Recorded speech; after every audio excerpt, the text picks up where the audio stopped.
जंगल राज को रोकने के लिए दबाना।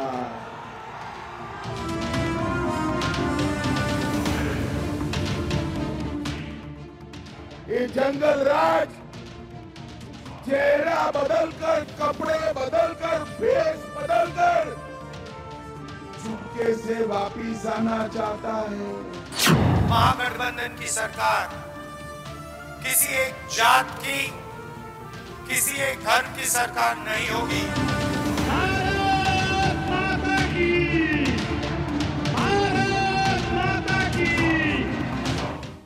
ये कांग्रेस और इंडी गठबंधन के लोग ये किसी के नहीं हुए, ये किसी के नहीं हुए, ये धोखा देते हैं।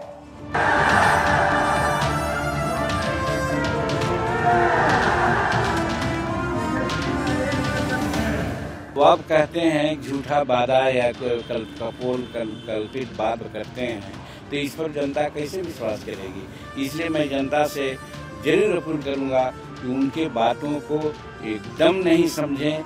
उनकी सरकार होने ही वाली नहीं है। नीतीश जी ने यहां रोजगार मिटाकर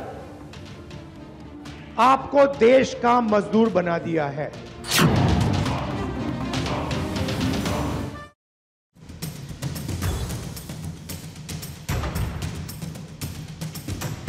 नमस्कार, आप सभी का स्वागत है भारत 24 पर। मैं हूं आपके साथ पूर्णिमा मिश्रा। शाम के 6 बज चुके हैं और वक्त है दहाड़ का। बिहार में सियासी संग्राम जारी है और इसकी तपिश हर दिन बढ़ती जा रही है। चुनाव के पहले चरण की 121 सीटों पर प्रचार का शोर ठीक 6 बजते ही थम चुका है। फैसला जनता जनार्दन के हाथ में है। सवाल बड़ा है कि आखिर ये वार और पलटवार की राजनीति किस पार्टी के पक्ष में माहौल तैयार कर रही है। बिहार की राजनीति में जाति का मुद्दा हमेशा से एक बड़ा फैक्टर रहा। पार्टियां अगड़ों और पिछड़ों की बात करती हैं, लेकिन सवाल यह है कि इस चुनावी रणभूमि में कौन किसके खेमे में बटेगा।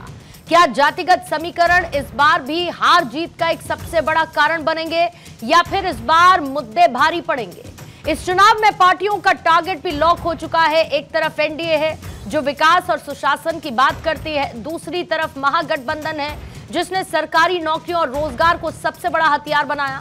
पहले चरण का मतदान 6 तारीख को होना है, जहां 18 जिलों की 121 सीटों पर वोट डाले जाएंगे। प्रचार के दौरान फ्रीबीज काफी उसकी बातें हुई।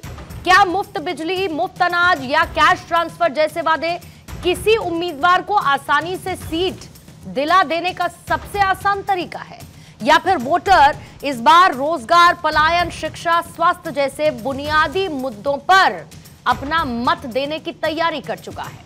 प्रचार का शोर थमने के बाद अब असली लड़ाई साइलेंट हो चुकी है। हर सीट पर ग्राउंड रिपोर्ट क्या कहती है, पहले चरण में जनता का झुकाव किस तरफ है, ये सब कुछ जानने की कोशिश दहाड़ की आज चर्चा में करेंगे। मेहमानों का खास पैनल हमारे साथ मौजूद रहेगा, लेकिन उससे पहले कुछ प्रतिक्रियाएं आपको सुनवाएंगे। कमल छाप पर बटन जंगल राज को रोकने के लिए दबाना। जाले वालों मुझे बताओ, बिहार ने जो 15 साल राबड़ी और लालू का जंगल राज देखा, वो फिर से लाना चाहते हैं हम क्या? जरा जोर से बोलो, लाना चाहते हैं? ये जंगल राज चेहरा बदलकर, कपड़े बदलकर, भेष बदलकर चुपके से वापिस आना चाहता है। भाई, एक तरफ वो कहते हैं कि 17 साल उप मुख्यमंत्री, 17 महीना उप मुख्यमंत्री रह करके हम इतना लोगों को नौकरी दिया, इतना सड़क बनाया, इतना काम किया। उस समय किसने इनको रोका था ये सब काम करने से? उनकी सरकार होने ही वाली नहीं है। इसलिए बिहार के मतदाता इतना पढ़े लिखे समझदार हो गए हैं कि अपनी प्रगति पर कोई कुल्हाड़ी नहीं चलाएंगे। नीतीश जी ने यहां रोजगार मिटाकर आपको देश का मजदूर बना दिया है।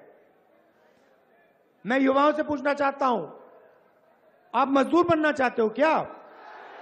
आप पूरी जिंदगी मजदूरी करना चाहते हो क्या? तो आइए पहले आपके सामने सवाल, फिर उसके बाद चर्चा की शुरुआत। पहला सवाल यही, वार पलटवार, किसके पक्ष में माहौल तैयार, किसके अगड़े किसके पिछड़े, बिहार के रण में कौन बटे, बिहार का चुनावी मोर्चा, पार्टियों का टारगेट लॉक, थमा प्रचार का शोर, पहले चरण में जनता किस ओर, फर्स्ट फेज की फाइट, फ्रीबीज का कल्चर दिलाएगी सीट। हमारे साथ मौजूद है मनीष बारियार, बीजेपी के प्रवक्ता, अनिल यादव, कांग्रेस के प्रवक्ता हमारे साथ चर्चा का हिस्सा है, आरजेडी के प्रवक्ता डॉक्टर श्याम कुमार हमारे साथ इस वक्त मौजूद हैं, महेश दास जी जेडीयू के प्रवक्ता चर्चा में मौजूद हैं, और सौरभ दुबे जी राजनीतिक विश्लेषक के तौर पर आज दहाड़ में मौजूद हैं। आप सभी मेहमानों का बहुत बहुत स्वागत करती हूं। और मनीष बारियार, आपके साथ शुरुआत करूंगी क्योंकि लगातार बयानों में तो बहुत आक्रामकता नजर आई है, लेकिन अब चुनाव प्रचार का शोर पहले चरण के लिए थम चुका है। ऐसे में जनता उस डबल इंजन के वादे पर, आपके नाम पर, एनडीए के नाम पर कितना मोहर लगाने के लिए आपको तैयार नजर आ रही है, खासतौर पर तब जब बीते सालों में जब आपकी सरकार रही और बिहार की जनता ने ऐसे में सब कुछ नहीं पाया। ऐसा बहुत कुछ था जिसके वायदे किए गए थे, लेकिन फिर भी वो वायदे कुछ अधूरे रह गए। तो जनता फिर से विश्वास क्यों करे, और पहले फेज को लेकर कितनी तैयारी एनडीए की? नमस्कार पूर्णिमा जी, और मेरे जितने भी साथी हैं दूसरी पार्टी से उनको भी नमस्कार, और आपके माध्यम से व्यूअर्स को भी नमस्कार। देखिए, हम लोग ऐसा कहते हैं कि प्रत्यक्ष को प्रमाण नहीं। तो अगर आप बिहार तो गई होंगी और बिहार में आपने देखा भी होगा कि किस तरह से जो है बदलाव आया है बिहार में, और पिछले 20 सालों में जो हमने वादे किए थे उसको तो हम लोगों ने निभाया है। मैं ये बोल सकता हूँ, आपकी बात से थोड़ा सहमत हूँ, हमने जो सारे वादे किए थे उसमें से कुछ वादे और बहुत ही आंशिक कुछ वादे नहीं पूरे हुए हो, लेकिन हमारा जो गठबंधन है वो ऐसा गठबंधन है जिसमें मुख्यमंत्री जी ने बोला था कि अगर बिहार में आज 22% बिजली है तो जब तक 100% बिजली नहीं होगी मैं आपके पास वापस नहीं आऊंगा। तो ये तो मुख्यमंत्री जी और हमारे गठबंधन ने करके दिखाया है। हम लोगों ने उनको बोला था कि देखिए, 3 घंटे में बिहार में कहीं भी आप होंगे तो 3 घंटे के सड़क के मार्ग से आप पटना आ सकते हैं, और ये करके दिखाया हमने।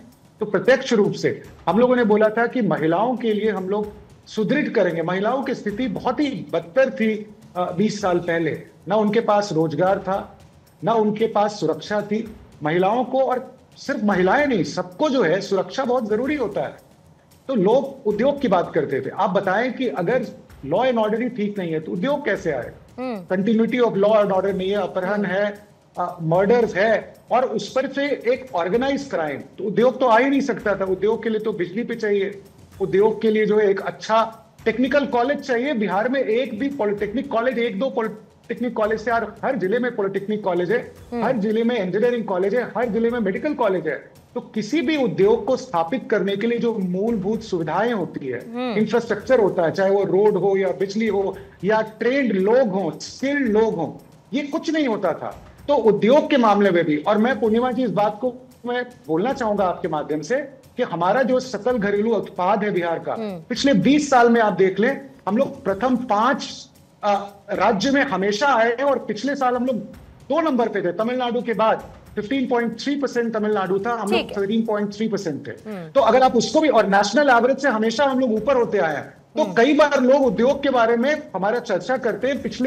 पिछले साल पूरे ईस्टर्न इंडिया में बंगाल से भी ज्यादा स्टार्टअप जो है वो बिहार में आया। इस बात की चर्चा नहीं होती है। तो ऐसा लगता है कि बिहार में बहुत सारी चीजें नहीं हुई हैं, लेकिन ठीक है, अब लोग जो है डिमांड कर रहे हैं, और हम लोग इस स्थिति में है कि उनको इस तरह से महत्वाकांक्षा उनका हम लोग उजागर करके लेकर आए, जिससे लोग डिमांड कर रहे हैं, और हम लोग पूरा भी करेंगे।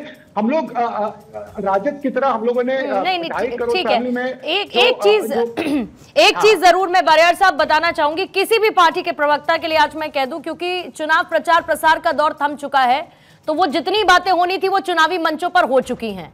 आज मैं किसी भी तरीके के चुनावी प्रचार को डिबेट में शामिल नहीं करूंगी, क्योंकि वो प्रचार का दौर फिलहाल थम चुका है, तो उस बात का हम पालन बिल्कुल करेंगे। लेकिन क्या नहीं हुआ वादों में, उन पर जरूर बात कर सकते हैं। अनिल यादव जी, आपके पास आते हुए एक बार फिर से, और बार बार की रैलियों में परिवारवाद का जिक्र होता है, परिवारवाद को लेकर आप लोग पलटवार भी करते हैं बीजेपी पर, उनके भी परिवारवाद को आप गिनाने लगते हैं। लेकिन साहब, अगर मैं आज शशि थरूर साहब का ही रेफरेंस ले लूं, तो उनकी तरफ से बहुत सारी बातें कही गई हैं। उस परिवारवाद का आरोप आपकी पार्टी पर भी लगा है, उसी परिवारवाद का आरोप आरजेडी पर भी लगता रहा कि भाई थाली में परोसकर सब कुछ दे दिया जाता है, किसी और को मौका नहीं मिलता। लेकिन वोट आपको सबके चाहिए, रिप्रेजेंटेशन आपको बाकी लोगों की कम से कम रखनी है, सिर्फ वो परिवार के लोग ही लेगेसी को आगे बढ़ाएंगे। आपको लगता है कहीं ना कहीं लोगों के मन में ये परिवारवाद का जो जिक्र है वो घर कर चुका है और इससे समस्या हो सकती है कांग्रेस को इंडिविजुअली भी? अनिल जी। देखिए पूर्णिमा जी, मैं समझता हूं जहां तक परिवारवाद की बात है, निश्चित तौर पर भारतीय जनता पार्टी का भी परिवारवाद देखना चाहिए, सभी दलों का। जब चर्चा हो तो सभी दलों की हो। हम ये भी कह सकते हैं कि भाई जैसा जो है अमित शाह जी के जो बेटे हैं, उन्होंने क्रिकेट में कौन सी महारत हासिल कर रखी है। कितने नौजवान ऐसे हैं जो क्रिकेट में एक से एक उपलब्धियां हासिल करने के बाद भी कुछ नहीं हो पाते हैं, लेकिन क्योंकि वो अमित शाह के बेटे हैं तो उनको उस में शीर्ष जगह पे बिठाया जाएगा। इनकी अगर बिहार की चर्चा की जाए, देखिए राजनीति में देखते हैं, नहीं पॉलिटिक्स की बात करते हैं, पॉलिटिक्स की बात करते हैं, एडमिनिस्ट्रेटिव पोस्ट की बात ना करके पॉलिटिक्स ही कर लेते हैं। आप राजनीति में गिनाइए ना मुझे उदाहरण, और मैं दो और जोड़ दूंगी आपके साथ, मैं दो और जोड़ूंगी आपके साथ, कोई समस्या नहीं। बस अब मैं यही चाहूंगा कि मुझे जैसे इनको बिना रोक नहीं, बस मैं इतना कह रही हूँ कि पॉलिटिकल पर्सपेक्टिव में बात करते हैं, बस इतना। नहीं, पॉलिटिकल पर्सपेक्टिव में ही बात करी जाएगी। देखिए ऐसा नहीं हो सकता कि जब एक पैमाना बनाया जाएगा तो आपको उसे पूरी तरीके से मानना होगा। आप आज भारतीय जनता पार्टी यदि वाकई में परिवारवाद के खिलाफ है तो जीतन राम मांझी के साथ क्यों गठबंधन किया है? उन्होंने तो सारे टिकट जो है अपने घर में बांट दिए। चिराग पासवान के साथ क्यों गठबंधन किया है? भाई आप बताइए ना, उत्तर प्रदेश में आरएलडी के साथ किसका गठबंधन है? आप शिवसेना के साथ कभी एक जमाना हुआ करता था, उसके साथ होते थे, एसएडी के साथ पंजाब में होते थे, आप हरियाणा में जेजेपी के साथ होते थे। ये सब तो परिवारवाद वाली पार्टी है। तो जब आपको सत्ता चाहिएगी तब परिवारवाद अच्छा हो जाएगा, लेकिन जब आक्षेप करना होगा तब आपके लिए खराब हो जाएगा। और अपने दल में देखिए ना, आज राजनाथ सिंह जी के बेटे ही क्यों एमएलए बनेंगे वहां से। और यहाँ देखिए, मैं समझता हूँ आज इंपॉर्टेंट बात बिहार की है। बिहार का प्रथम चरण का चुनाव का प्रचार जो खत्म हुआ है, बिहार की जनता ने तीन चीज भारतीय जनता पार्टी की देख ली। एक तो इनका लोकतांत्रिक चेहरा, एक इनका आपराधिक चेहरा, और तीसरा इनका भ्रष्टाचारी चेहरा। मैं ये पूरी जिम्मेदारी से इसलिए कह रहा हूं क्योंकि केंद्र में सरकार में मंत्री ये कहता है कि यदि कोई आपके पक्ष में वोट ना डालने जाए तो उसको नहीं देगा तो आप उसको घर से ना निकलने दें। आपने देखा कि किस तरीके से इनके गठबंधन के प्रत्याशी पर हत्या का आरोप लगा और उसमें एफआईआर हुई है, उसको जेल भी जाना पड़ा है। तो आप समझिए कि इनकी आपराधिक छवि ये है, असली भ्रष्टाचार और असली आपराधिक जो स्थिति है इनकी। और जहां तक भ्रष्टाचार की बात है, इनके मंत्री 10 सेकंड और सिर्फ 10 सेकंड आरके चौधरी है, उनकी भी बात कर लीजिएगा अनिल। बिल्कुल, सबकी करी जाएगी। आरके चौधरी ने आज आरोप लगाया, भारतीय जनता पार्टी के बहुत वरिष्ठ नेता, उन्होंने बताया कि बिहार को लूट लिया है इन्होंने, 60,000 करोड़ का फायदा अडानी को पहुंचाया जा रहा है। क्योंकि मेरे मित्र बिजली की बात कर रहे थे, आपको पता 6 रुपए प्रति यूनिट के हिसाब से बिहार जो है अडानी से बिजली खरीदेगा, उस प्लांट का जिसकी जमीन जो है 1 रुपए प्रति एकड़ पे दी गई है। तो पैसा कहां से आएगा? बिहार की जनता से। मतलब मेहनत मजदूरी करके बिहारी कमाएगा और पैसा दे दिया जाएगा अडानी को। तो ये सब जो है इस प्रथम चरण के चुनाव के प्रचार में बिहार की जनता के सामने आ गया है। और निश्चित रूप से और इतने ही खराब है नीतीश, तो नीतीश नीति की तारीफ मनमोहन सिंह ने क्या सोचकर कर दी थी? नहीं, हम तो कह रहे हैं, हमने तो भारतीय जनता पार्टी, आज नीतीश जी भाई एनडीए है ना सर, एनडीए है ना, चेहरा तो नीतीश कुमार है ना।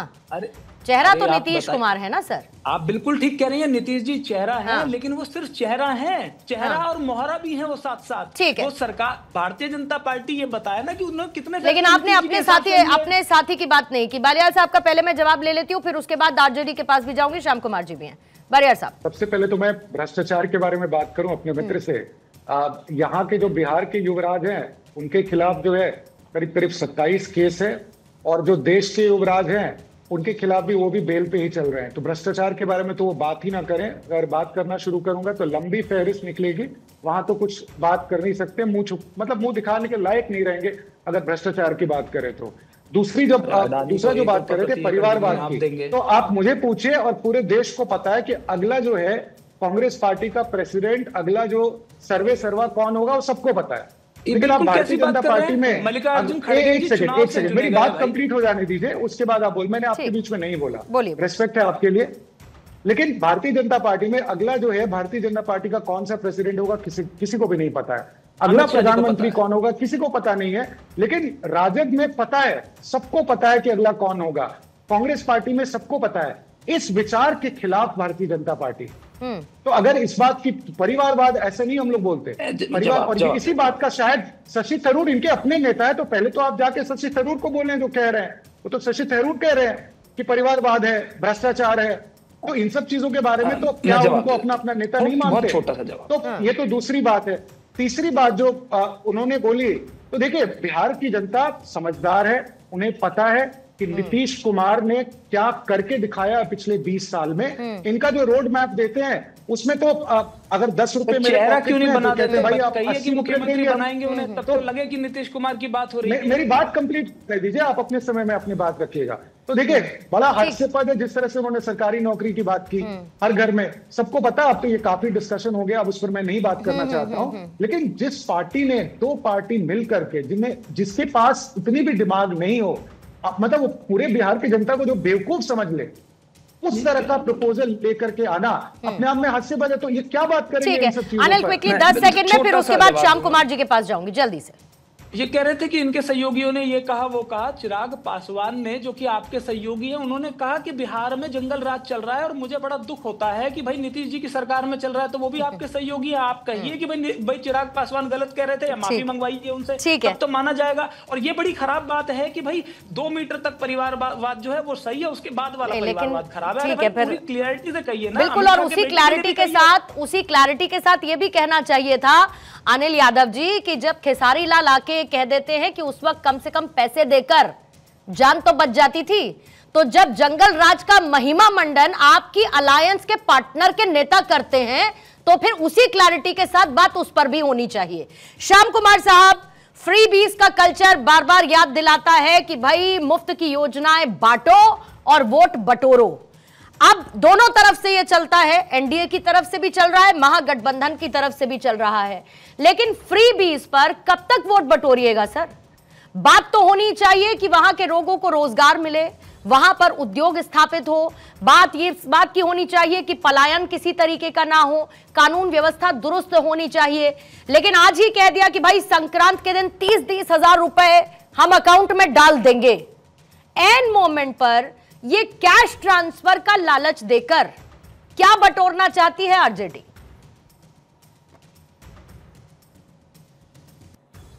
अनम्यूट करेंगे श्याम कुमार जी। जी मैं सुन पा रही आप? बोलिए सर। देखिए, आप ये सवाल शायद अगर सत्ता में तकरीबन 2 दशक से अधिक रहने वाले लोगों से पूछते तो बेहतर होता। ये हम लोग का विजन है जो जेंडर जस्टिस और जेंडर रेवोल्यूशन के लिए जो हिम्मत और साहस हमने देने का काम किया है। आप ये बता रहे थे सवाल में कि काश आप नौकरी की बात करते, तो आपको पता है हम आर्थिक न्याय के तहत हर को नौकरी देने जा रहे हैं। और फ्री बीज तो वो देते हैं जो सत्ता में रहने के बाद जब कुछ नहीं करते, 10,000 का चुनावी रिश्वत के बारे में सदा टेक ऑन करती तो सब बेहतर होता।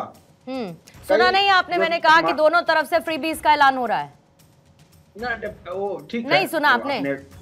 या सेलेक्टिव हेयरिंग का, या सेलेक्टिव हेयरिंग की दिक्कत है श्याम कुमार जी? नहीं, मैं कभी भी आपके साथ कई बार तो मैंने दोनों चीजों की बात की ना। मैंने कहा दोनों तरफ से फ्री बीज का ऐलान हो रहा है। एक बार फिर से दोहरा देती हूं कि दोनों ही तरफ से फ्री बीज का ऐलान हो रहा है। जनता को फ्री बीज की आदत क्यों लगानी?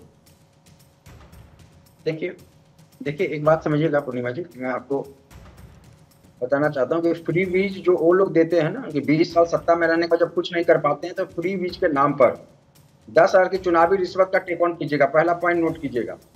और हमारी आर्थिक न्याय जो है, सामाजिक न्याय हम लोगों ने किया है बिहार में। आप समझिएगा कि सामाजिक न्याय के लिए बिहार में नहीं, पूरे हिंदुस्तान की राजनीति में किसी पार्टी का नाम आता है, उसका नाम है राष्ट्रीय जनता दल। और उसके बाद ही समाज के तमाम जो हाशिए वर्ग के लोग को हिम्मत और साहस मिला है, भागीदारी और हिस्से मिला है, हक और हकूक मिला है, सामाजिक और आर्थिक सर्वेक्षण कराया है। हमारे जो भाजपा के मित्र बता रहे थे कि बहुत डेवलपमेंट हुआ है, काश हमारे मित्र जो है नीति आयोग के डेटा के साथ आते, बिहार किस पायदान पर है। और एक बात जोर देने को बताना चाहते हैं मित्र को कि आप लोग जो डाटा और आटा और कागज पत्री या खेल से बिहार को हम निकालेंगे, जो आप इस मजलूम जनता को इन 4 के जाल में फंसा के 20 साल के सियासी लाभ ले रहे हैं, हम युवाओं को ठोस नौकरी देंगे, जो पूर्णिमा जी आपने टिप्पणी किया था। एक बात यहाँ जरूर मैं जोर देके कहना चाहता हूँ कि तकरीबन 2 दशक से अधिक शासन सत्ता में बीजेपी लेड एनडीए रही, जिसको माननीय मुख्यमंत्री नीतीश कुमार जी कर रहे हैं। 94 लाख गरीबों का पता हमने लगाया। ये इनका डेवलपमेंट है, ये इनका मॉडल है शासन सुशासन का। और जिस सुशासन का नाम ले रहे थे, कई बार बीजेपी के बड़े नेताओं को मैं सुन रहा था, तो मैं 2005 के भाषण, अभी के इनके भाषण में मतलब सियासी पटकथा से आगे कुछ नहीं लग रहा था। मतलब कोई विजन बिहार के लिए नक्शा नहीं है।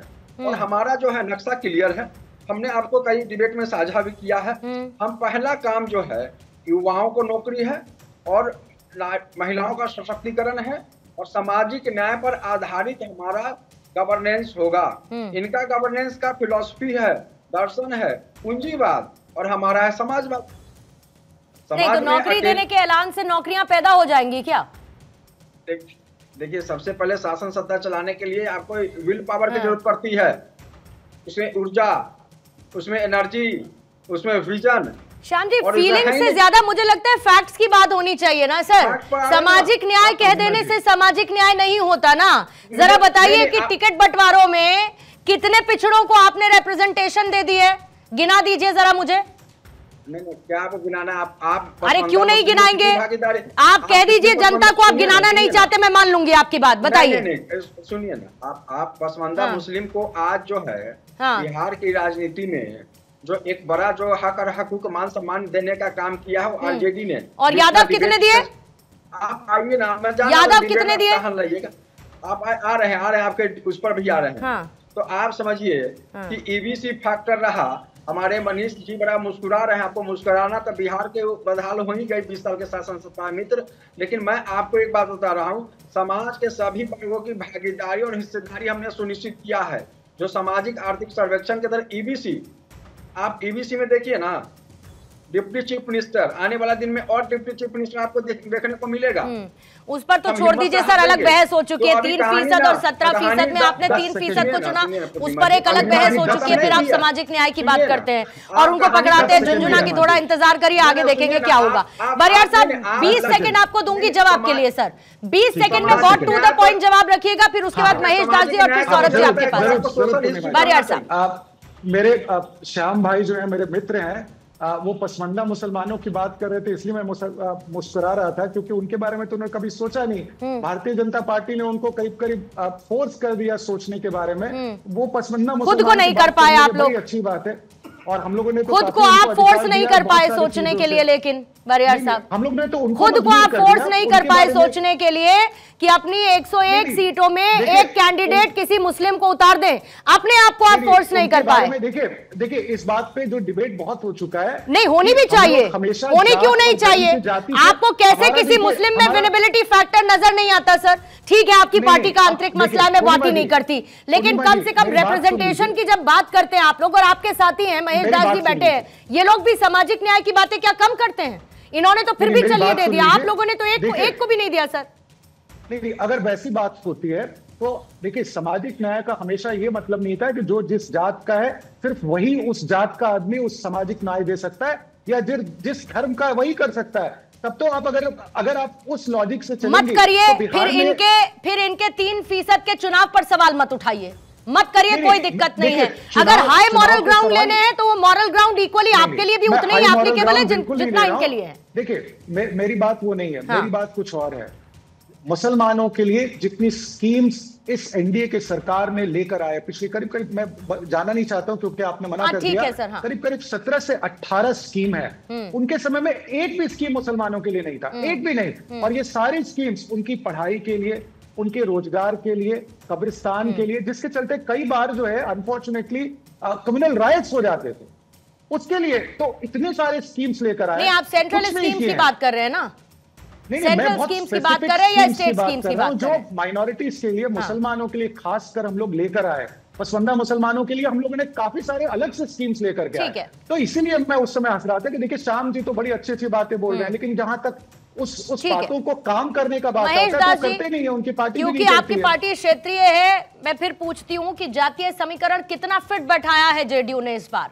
बार बार एक सवाल उठता रहा, भाई नीतीश कुमार एक्टिव नहीं है। आखिरकार आते आते नीतीश कुमार एक्टिव हो गए। कहा जा रहा है कि नीतीश कुमार ने विपक्ष के उन सवालों को धरातल पर ला दिया जिसमें वो ये कहते थे कि भाई अब इनको रिटायर हो जाना चाहिए। लेकिन नीतीश कुमार का चेहरा सबसे बड़ी यूएसपी एनडीए के लिए बिहार में नजर आती है। कितना समीकरण जेडीयू अपने पक्ष में बैठा पाई है बीजेपी के साथ रहते रहते, उस एक वोटर के पर्सपेक्टिव से भी कह रही हूं जिसमें गिरावट आपने देखी बीजेपी के साथ अलायंस करने के बाद। पिछले 20 वर्षों में हमने एक नारा दिया था, न्याय के साथ विकास। चाहे वो किसी भी जाति का हो, किसी भी धर्म का हो, सभी के साथ हम लोगों ने न्याय के साथ विकास किया। हमने कहां से शुरू किया और कहां तक लाया। हमने आरजेडी के शासन काल में 6,000 रुपया पर कैपिटा इनकम था, हमने 66,000 तक पहुंचाया है। महिलाओं को जिस तरीके से रिप्रेजेंटेशन हमने दिया 2006 में पंचायती राज व्यवस्था में 50% आरक्षण देकर उनको राजनीतिक रूप से सशक्त किया। आज के समय में आप विश्वास नहीं करेंगे, पूरे देश में सबसे अधिक महिला प्रतिनिधि अगर कहीं है तो ये बिहार में। 35% सरकारी नौकरी में आरक्षण देकर उनको सरकारी नौकरियों में जगह देने का काम किया। और आपको जानकर हैरानी होगी, पुलिस बल पूरे देश में सबसे अधिक अगर कहीं है तो बिहार में है। हमने जीविका के माध्यम से आपको भी जानकर हैरानी होगी, महिलाओं आपको भी जानकर हैरानी होगी सर, महिला वोटर्स तो आपको चाहिए, उनका वोट बैंक भी आपको चाहिए, लेकिन अगर रोजगार के स्तर पर बात करेंगे तो महिलाओं की रोजगार की स्थिति 15.6% में निपट जाती है, उससे ऊपर है नहीं। तो अगर आपको 1 करोड़ का आप लोग ऐलान कर देते हैं मिलके, तो आपको यह भी सुनिश्चित करना होगा कि आधी आबादी को आप कितना बढ़ा पा रहे हैं। 15.6% में है, उस पर काम कैसे कीजिएगा? पूर्णिमा जी, जो पार्टी अभी लंबी बात सामाजिक न्याय की कर रहे थे, क्या अपने समय में महिलाओं पे कोई बात भी करते थे क्या? ये तो अपनी लकीर लंबी कीजिए ना सर, अपनी लकीर लंबी करिए। उन्होंने जब से बिहार में सत्ता संभाला है तब से महिलाओं का रिप्रेजेंटेशन लगातार आप अरे अपनी बात करिए ना महेश दास जी, अपनी बात करिए ना, कितने समय में कितना कर दिया आपने? आप देखिए ना कि 1 करोड़ लगभग 1.5 करोड़ लोगों के खाते में 10,000 रुपया दिया गया, इसलिए कि महिलाएं सशक्त हो पाए और स्वरोजगार के माध्यम से अपने परिवार को सशक्त कर पाए, अपने परिवार को सही तरीके से चला पाए। तो ये हमने महिलाओं के अंदर एक विश्वास पैदा किया। और यही काम अगर वो 2,500 रुपए देकर करते हैं तो विश्वास पैदा नहीं होता।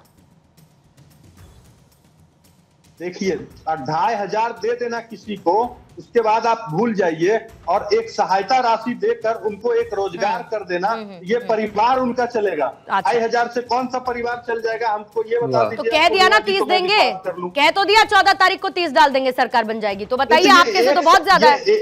ये पूर्णिमा जी, ये 1 साल का ये जोड़ के बता रहे हैं कि हम देंगे 30,000, लेकिन ये मुंगेरी लाल का हसीन सपना तब ना सही चलिए होगा। वो तो कोई बात नहीं, मुंगेरी लाल का हसीन सपना है कि हकीकत है, ये तो बहुत बात की बात है सब। एक बार जल्दी से सौरभ जी आपका रिएक्शन लेके फिर मैं हेडलाइंस की तरफ जाऊंगी।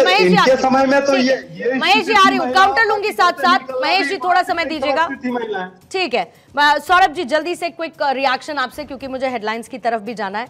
आपको क्या लगता है, एक तरफ जहां पर विकास की बात हो रही है, डबल इंजन सरकार की बात हो रही है, जंगल राज जैसे मुद्दे उठाए जा रहे हैं, तो तेजस्वी ने भी अपने पॉलिटिकल पैटर्न में एक बदलाव लेकर आया है, जहां पर युवाओं की बात होती है, बेरोजगारी की बात होती है, पलायन रोकने की बात होती है, यानी जो स्थानीय मुद्दे, जो जनता से जुड़े हुए मुद्दे, महिलाओं को साथ में लेते हुए। आपको लगता है इंपैक्टफुल ग्राउंड पर है? जमीनी विश्लेषण आपका क्या कहता है? देखिए, जब से चुनाव की घोषणा हुई और उसके बाद से लगातार चुनाव के प्रचार प्रसार दोनों तरफ से हो रहे हैं, तो स्पष्ट तौर पे दिखाई दे रहा है कि जो एक पक्ष है वो तो एकजुट है और जो विपक्ष है वो टूटा फूटा हुआ स्पष्ट रूप से दिखाई दे रहा है। क्योंकि देखिए, तेजस्वी यादव जी सीएम खुद अपनी तरफ से तो घोषणा कर ली उन्होंने कि अगर सीएम कैंडिडेट कोई होगा विपक्ष की तरफ से तो वो चेहरा मैं हूं, लेकिन आज तक राहुल गांधी जी से इस बात की सहमति वो नहीं ले पाए। दूसरी बात, लगातार जो बात आप कह रही हैं कि तेजस्वी यादव जी ने कहा कि युवाओं की बात कर रहे हैं, बेरोजगार की बात कर रहे हैं, मैं यही तो कह रहा हूं कि आप बात कर रहे हैं। इस चुनाव के अंदर आपने पूरी तरह से विपक्ष ने जो है, खासतौर पे तेजस्वी यादव जी ने जमीनी स्तर पर अपने आप को जो उतारना चाहिए था, झोंकना चाहिए था चुनाव के मैदान में, उसमें बहुत बड़ी कमी रह गई। लगातार वो जो अन्य तरह के विवाद हैं उसमें फंसते हुए दिखाई दिए। एक एसआईआर का मुद्दा पूरे चुनाव होने के 1 महीने पहले से लेकर के आज तक उसी मुद्दे पर वो बात करते रहे, जबकि कौन से विवाद में फंसे तेजस्वी? नहीं, ये लगातार उन्होंने एसआईआर वाला जो विवाद था, तो जो चुनाव आयोग को लेकर गए उसमें, इसलिए फंस गए। अपने स्टैंड पर है, चुनाव आयोग अपने स्टैंड पर है, बीजेपी का अपना टेक है, तो तेजस्वी कैसे फंस गए? देखिए, वो एक राजनीतिक विषय नहीं है, वो जो है एक संवैधानिक विषय था और चुनाव आयोग ने लगातार उस पर जो है अपनी तरफ से जवाब दे दिया। लेकिन जो तेजस्वी यादव जी हैं वो लगातार घुसपैठियों के साथ, जो कि बात देखिए 1992 से लेकर के 2005 एक ऐसा कार्यकाल हमने देखा है जहां पर यही जो बाहरी लोग थे, जो घुसपैठिए थे, उनको एक चेहरा खड़ा करके हिंदुओं के खिलाफ हिंदुओं को लड़ाने का प्रयास ये तमाम विपक्ष की पार्टियां जो आरजेडी है उन्होंने किया और उसमें सफल भी रही थी। लेकिन जो 1992 से 2005 का जो उनका राज था उसको जनता ने पूरी तरह से नकार दिया। और आज वही मुद्दा लेकर के योगी आदित्यनाथ जब जा रहे हैं रैलियों में, उन्होंने डंके की चोट पर कहा कि घुसपैठिए जो लगातार जो है बिहार के लोगों का हक छीन रहे हैं, जो सीमांचल में पूरी तरह से आंकड़ा बदल चुका है, वहां के मूल निवासी पलायन कर चुके हैं और बाहर के लोग आकर के वहां पर जो है वो बस चुके हैं। ये एक बहुत बड़ा मुद्दा है वहां के लोकल लोगों के। तो ये मैं कह रहा हूं कि जो भारतीय जनता पार्टी की नीति है वो एनडीए की नीति है, वो कहीं ना कहीं धरातल वाली बात उन्होंने कही। ये बात बिल्कुल सही है कि क्राइम स्तर है वो थोड़ा बहुत बीच में बढ़ा था, जिसको मुद्दा विपक्ष को बनाना चाहिए था। अभी भी बढ़ा है, एनसीआरबी के आंकड़े अभी भी बताते हैं कि ज्यादा है। बिल्कुल, चुनाव से एक महीना पहले काफी हमने देखे उसमें वहां पर हत्याएं हुई, हॉस्पिटल के अंदर घुस कर, तो ये सब मुद्दों को विपक्ष जो है भुना नहीं पाया, इसमें कहीं ना कहीं नाकाम रहा। एक बेरोजगारी की बहुत बड़ी समस्या है जो भारतीय जनता पार्टी, देखिए एक खूबी तो बहुत अच्छी तरह से सीख गई है, बहुत चालाक और बुद्धिमान पार्टी हो गई है।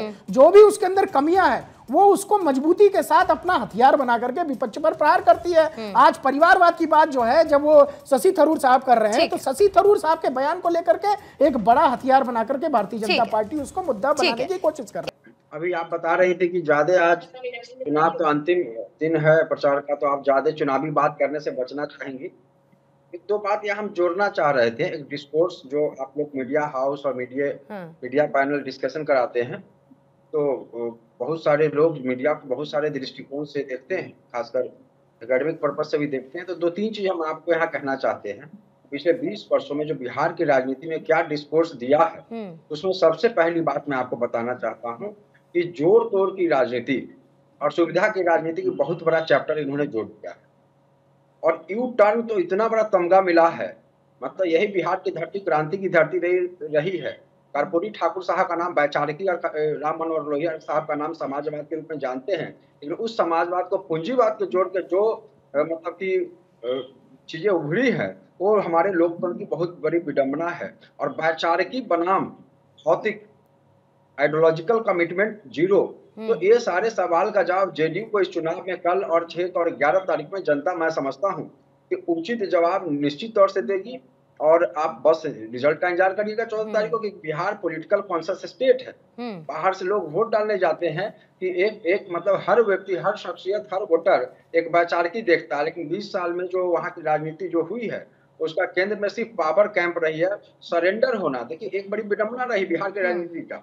एक समय में हमारे माननीय मुख्यमंत्री नीतीश कुमार जी मोर्चा लिया था 14 चुनाव से पहले।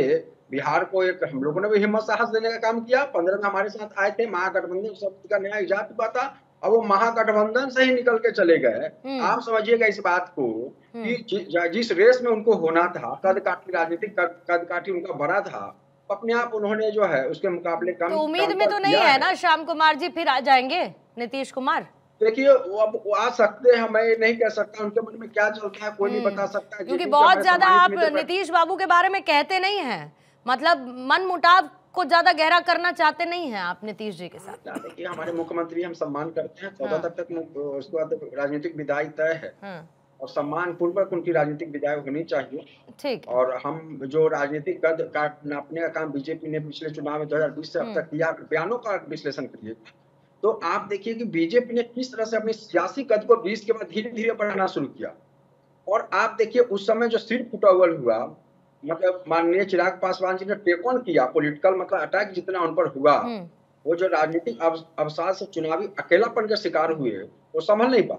ठीक है, 2025 में तो खैर विदाई तो होनी तय है। नहीं, लेकिन आप सिर फुटअव्वल की अगर बात करेंगे तो फिर सिर फुटअव्वल तो आपके सीट शेयरिंग फॉर्मूले में भी दिखा। आप कांग्रेस और आपका साथ सुसर सीट शेयरिंग अपना जाके नॉमिनेशन फाइल कर दिया सबने, एक कंसेंसस आप लोगों का सीट शेयरिंग फॉर्मूले पर तो बन नहीं पाया। ऐसा भी कहने वाले तो ये भी कहते हैं कि सिर्फ सतही तौर पर महागठबंधन अपने आप को इंटैक्ट दिखा रहा है, लेकिन अंदर समस्याएं बड़ी हैं। महेश दास जी आपका जवाब लूंगी क्योंकि जेडीयू का जिक्र आरजेडी प्रवक्ता ने किया था। मनीष बरियार साहब आपके पास आने, उसके बाद फौरन आपके पास आती हूं। पहले महेश जी, यहां पर विपक्ष बार बार ये कह रहा है कि जो विकास का ढोल है वो तो बजता ही रहेगा, लेकिन जमीन पर नौकरियां नौकरियां कुछ नजर नहीं आती। अब नीतीश कुमार जब रैलियों में जा रहे हैं तो वो अपना ट्रैक रिकॉर्ड रख रहे हैं, बाकायदा ये बता रहे हैं कि उन्होंने क्या काम किया। तो ये तो सीधे सीधे नैरेटिव वर्सेस फैक्ट्स की लड़ाई हो गई ना। देखिए पूर्णिमा जी, 1995 में लालू प्रसाद यादव जी जब जनता दल का नेतृत्व कर रहे थे तो उसमें कमिटमेंट किए थे, उसमें भी वो कमिटमेंट किए थे कि हरेक बिहार के हरेक परिवार को एक नौकरी देंगे, 300 परिवार पे एक अस्पताल, 15 रुपया में साड़ी धोती। लालू प्रसाद यादव जी बिहार के मुख्यमंत्री भी बने थे 1995 में, लेकिन वो वादे कहाँ गए? वो तेजस्वी यादव उनका प्रतीक है कि उसी तरीके का इनका वादा है। हमने 20 में वादा किया था 10 लाख नौकरी, 10 लाख रोजगार का, फिर उसको बढ़ाया 12 लाख नौकरी और 38 लाख रोजगार का। हमने पूरा करके दिखाया है, इसीलिए बिहार की जनता हम पे विश्वास करती है। एनडीए गठबंधन लैंडस्लाइड जीत की ओर बढ़ रही है, इसमें कहीं कोई दिक्कत नहीं है। बिहार की जनता नीतीश कुमार जी पे मुहर लगा चुकी है। एक बात बताइए सर, किसी को भी बेसिक क्या चाहिए? किसी को बेसिक क्या चाहिए? किसी को बेसिक चाहिए कि उसके पास एक नौकरी हो। आप सब लोगों ने नौकरियों का बहुत ढोल पीटा है, हर कोई कह रहा हम इतनी नौकरी दे देंगे, इतनी नौकरी दे देंगे। मेरे पास 24 का आंकड़ा है, इसमें कुछ बदलाव संभव है, हुआ होगा, लेकिन ये पूरा साफ तो नहीं हो गया होगा। ये बताइए कि 4,72,000 पद 45 विभागों में खाली क्यों पड़े हैं? सरकारी नौकरियों की बात कर रही हूं, 2024 के आंकड़े की बात कर रही हूं। देना था तो पहले क्यों नहीं दिया? और सब छोड़ दीजिए, जो दे भी रहे हैं जिनको, उनकी 3-3 महीने डिले सैलरी आती है। पेंशनर्स की सैलरी 3-3 महीने पेंशन उनकी डिले आती है। क्यों ये क्रियान्वयन क्यों ठीक से नहीं होता? पूर्णिमा जी, पूरे देश में हर एक जगह चुनाव होता है। विपक्ष के लोग जब सरकारें काम करती है, आंकड़े हैं मेरे पास, विपक्ष की बात नहीं कर रही हूँ। ये रोना इन लोगों का हमेशा छोड़ दीजिए विपक्ष, मैं आंकड़ों की बात कर रही हूँ। मैं आंकड़ों की और जमीनी हकीकत की महेश दास जी बात कर रही हूँ। पूर्णिमा जी, हम लोगों को एनडीए गठबंधन के लोगों को कभी भी चुनाव की चिंता नहीं होती है, न वोट की चिंता होती है। हम हमेशा वोटर की चिंता करते हैं, इसीलिए ऐसी बात बोलिए महेश जी जो कम से कम गले से तो उतरे। के लोग जो है अभी कल मैं परसों का दिन बता रही हूँ, सुनिए, परसों का दिन, और आपको भी ये बात पता है, परसों जब इधर वोटिंग चल रही होगी तो ताबड़तोड़ चुनाव प्रचार में आपके सारे के सारे नेता लगे होंगे दूसरे चरण के लिए। ये बात भी तय। तो चुनावी मोड में तो आप साल के हर एक दिन में रहते हैं, उसमें तो कोई दो राय है नहीं। पहले अनिल जी का जवाब, फिर बरियार साहब, उसके बाद फौरन आपके पास आती हूँ सर। पहले अनिल का जवाब लेंगे। पूर्णिमा जी एक सेकंड सर, प्लीज थोड़ा सा शॉर्ट। हाँ बोलिए पूर्णिमा जी, सिर्फ 10 सेकंड में आपने एक तथ्य रखा और आपने इनकी जो स्थिति है वो उजागर कर दी कि रोजगार, असल में इनकी नियत ही नहीं है रोजगार की। इनकी नियत में सिर्फ और सिर्फ जो है उद्योगपतियों को बढ़ाना लिखा है, इसीलिए इस तरह की बातें आती हैं। कुछ आंकड़े मैं भी देता हूं। इन्होंने कहा था पिछली बार का जब मैनिफेस्टो था तो इन्होंने कहा था 19 लाख रोजगार देंगे, जिसमें से 10 लाख जो रोजगार होंगे वो आईटी के होंगे। इनकी 20 साल से सरकार चली आ रही है। एक बड़ा इन्वेस्टमेंट किसी बड़ी आईटी कंपनी का बिहार में हुआ हो तो मुझे बता दीजिए। अडानी को 1 रुपए, अभी सुन लीजिए, मैं आपके बीच में नहीं बोला था। अडानी को 1 रुपए प्रति एकड़, अडानी को 1 रुपए प्रति एकड़ की 1 रुपए प्रति, आपको अडानी की जमीन का पता है? 1 रुपए प्रति एकड़ किसी आम आदमी को 10 गज जगह भी मिलती है 1 रुपए में। भाई अडानी को 1000 करोड़ जमीन दी आपने। और मैं आपसे बहस नहीं कर रहा, मैं आपसे बहस नहीं कर रहा, मेरी बात सुनिए। मैं आपसे बात नहीं करना चाहता। जल्दी से अपनी बात खत्म करेंगे, मुझे 2 मेहमानों की और प्रतिक्रिया लेते हुए फिर खत्म करना है चर्चा को। मैं आपसे बात नहीं कर रहा हूँ, ठीक है, जल्दी से 10 सेकंड में अनिल प्लीज। मैं सिर्फ 10 सेकंड की बात कर रहा हूं क्योंकि एक पत्रकार ने कहा कि घुसपैठियों पे सवाल नहीं उठा पाए। आप जैसे ही एक वरिष्ठ पत्रकार ने चुनाव आयोग से पूछा था कि भाई आपने 52 लाख वोट काट दिए, कितने घुसपैठियों के वोट काटे? क्योंकि आप तो कहते थे कि घुसपैठियों को बचाने के चक्कर में एसआईआर की घोषणा और कई राज्यों में हो गई, मुंह से जवाब नहीं निकला। अरे एसआईआर की घोषणा और बाकी के राज्यों में भी कर दी गई है। बता दें कि कितने लोगों का आपका मुद्दा अगर इतना ही प्रभावशाली रहता तो बाकी के राज्यों में घोषणा नहीं की जाती। इस बिहार की जनता ने नौजवानों को इलेक्शन कमीशन तो चुनाव भी करा रही है। बरियार साहब आपके लिए 30 सेकंड रख रही हूँ सर। बरियार साहब 30 सेकंड रख रही हूँ सर। मुजफ्फरपुर में बेटियों के श्याम जी जो है, हाँ जी जो है वो पूंजीवाद की बात कर रहे थे। मुझे लगता है एक परिवार जो सबसे ज्यादा मेंबर्स के साथ अंबानी की शादी में पहुंचा होगा वो लालू परिवार है। तो पहले तो अपने बॉसेस से उनसे पूछ ले कि भाई पूंजीवाद का क्या, या वही बता दें कि पूंजीवाद का क्या डेफिनेशन है, तो फिर हम लोग आगे पूंजीवाद पे बात कर लेंगे। लेकिन बहरहाल देखिए, मेरा ये कहना था, चैलेंजेस हो सकते हैं, कोई भी सरकार कोई भी परफेक्ट नहीं होती है, लेकिन अगर आप इंटेंशन देखें, ऑनेस्ट इंटेंशन, पिछले 20 साल में बिहार को जिस जिस गठबंधन ने संभाला है, बिहार टूटा फूटा था, बिहार गड्ढा था आप बोल सकते हैं उस समय। ना हमारे यहाँ लॉ एंड ऑर्डर था, ना कोई इकोनॉमी की सिस्टम थी, ना जो है यहाँ पर एजुकेशन था, कुछ भी नहीं था बिहार में। वहां से लेकर के एक लंबा हम लोगों ने रास्ता तय किया है। बिहार जो है अभी पॉइज्ड है इंडस्ट्रियल रेवोल्यूशन के लिए, और आप देखेंगे अगले आजादी के बाद बिहार यहाँ पर था, आजादी के बाद बिहार यहाँ पर था, फिर उसके बाद यहाँ आया, अब यहाँ से इतना चला गया, वो एक अलग बात है सर। लेकिन बिहार ने अपनी बड़ी सुखद तस्वीर देखी है। हमें मिला था बिहार, हाँ ठीक है, वो एक अलग बात है कि आपको क्या मिला, लेकिन बिहार ने अपनी एक बहुत सुखद तस्वीर देखी है। और अगर बिहार को बर्बाद या कुछ संवारने का काम किया है तो उसका श्रेय आप लोग मिलकर ले सकते हैं। जरूरी है पूर्णिमा जी उनको जानना बेरोजगारी में सबसे नंबर 1 पे बिहार। ठीक है, अनिल टाइम नहीं है मेरे पास। ठीक है सौरभ जी, जल्दी से 30 सेकंड्स में प्लीज खत्म करिएगा। देखिए, आरजेडी के प्रवक्ता ने एक बात कही, सुविधा वाली राजनीति। 30 सेकंड्स रखेंगे। बिल्कुल बिल्कुल, मैं उनसे सहमत हूं। जो सुविधा वाली राजनीति है वो नीतीश कुमार जी को लेकर के दोनों तरफ से हो रही है, क्योंकि देखिए नीतीश कुमार जी आज की डेट में वो मजबूरी बन गए, मुख्यमंत्री और का बिना चेहरा उनके चेहरे के नहीं, मुख्यमंत्री का चेहरा देखिए, मुख्यमंत्री का चेहरा तो आपके यहां से भी नहीं निर्णय लिया गया आपके गठबंधन से, लेकिन सबसे बड़ी बात कि प्रधानमंत्री नरेंद्र मोदी के रूप में एक प्रभावशाली चेहरा है जिसके आधार पर चुनाव लड़ा जा रहा है। अमित शाह पूरी मेहनत लगाकर के चुनाव लड़ रहे हैं। बिहार में बीजेपी के पास भी कोई नेता ऐसा नहीं है, बड़ा नेता, इसके आधार पर चुनाव लड़ा जाए। इसलिए बार बार मैं कह रहा हूं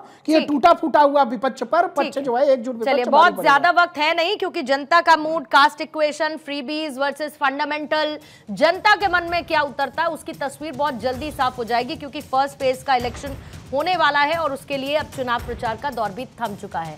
बहुत बहुत शुक्रिया आपका मनीष बरियार जी, अनिल जी, श्याम कुमार जी, महेश दास जी, सौरभ जी, चर्चा का आप हिस्सा बने। वक्त एक छोटे से ब्रेक का, दहाड़ में आज के लिए फिलहाल इतना।